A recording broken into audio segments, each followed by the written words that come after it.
first game, Mycelium Monsters, there are 5 main natural elements: cold, plant, water, and earth. This acted as the basis for all of the major islands, with the exception of Ethereal Island, which is surprisingly not that important to the lore. However, upon the release of Tribal Island, it was hinted at that there was a long-lost fire element, because if you got your tribal rank to a certain level, the amber on the island melts to free Akaina, the single fire element monster. This is where we get to Dawn of Fire. Dawn of Fire is supposed to take place hundreds of years before the original game, back when the fire element was still perfectly thriving. It also reveals the continent, which is essentially the Mycelium Monsters' equivalent of Pangea. The continent has the clear beginnings of plant, cold, air, water, and earth island, but at this point they were all connected. The other islands in Dawn of Fire consisted of Priority Island, Space Island, Cloud Island, and Cave Island, which you send monsters to by leveling them up. Remember these islands, they'll be important later. For now, we take note of the fact that between Dawn of Fire and Mycelium Monsters, something happens to drive the fire element to near extinction.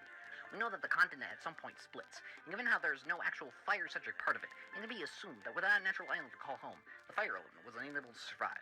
Luckily, a small portion of the fire element monsters took refuge in a large volcano-like structure, which was hidden away from the monster world.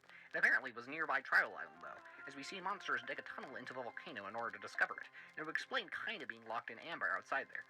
This volcano is, of course, Firehaven. Because fire monsters have been gone for so long, they are more valuable and harder to breed than in Dawn of Fire. Clearly, even though they had miraculously survived for so many years, the fire element was unable, and is still unable, to thrive. So the monsters create fire oases in order to create another space for the fire monsters to thrive on. The rediscovery of fire monsters caused a ripple effect of monsters going on searches for more and more islands, knowing now that there was more out there. This is how the magical islands are found. The magic islands are heavily implied to be warped versions of the outer islands from Dawn of Fire. I told you to remember them. Possibly because of being abandoned, some magical source uses energy to meld and craft them to its liking, and create monsters that would be fitting for those islands. AKA, the magical class of monsters isn't entirely natural, and only exists because of this odd source of power. This is why there are no Celestials that represent light, psychic, fairy, or bone. Speaking of the Celestials, they are extremely important to the story. In Dawn of Fire, we first see them on Starhenge, a large, ancient structure in the sky that is home of the Celestials. The Celestials themselves are said to be older than time, basically being the ultimate representation of certain elements. They are essentially gods of their elements. The elements they represent all have constellations that can only be seen during specific months of the year, and this is, of course, when specific Celestials are most powerful / being represented. The elements represented are the 6 natural elements, the 5 ethereal elements, and finally, electric, the most powerful element represented by the Celestials.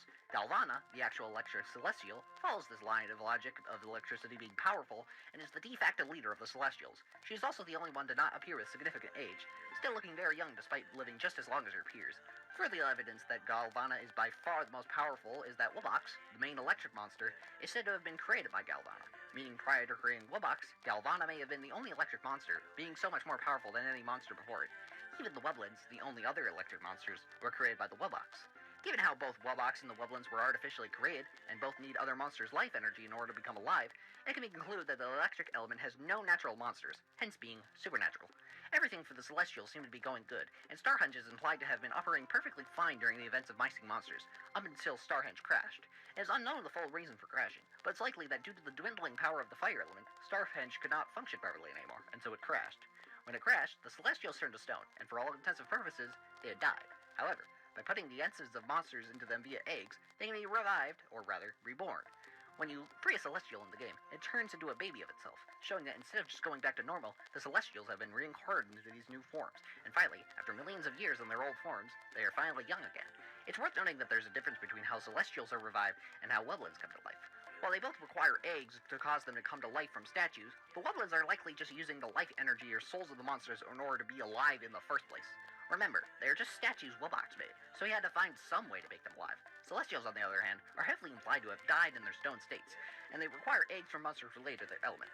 Therefore, the Celestials required an essence and energy power enough to revive themselves.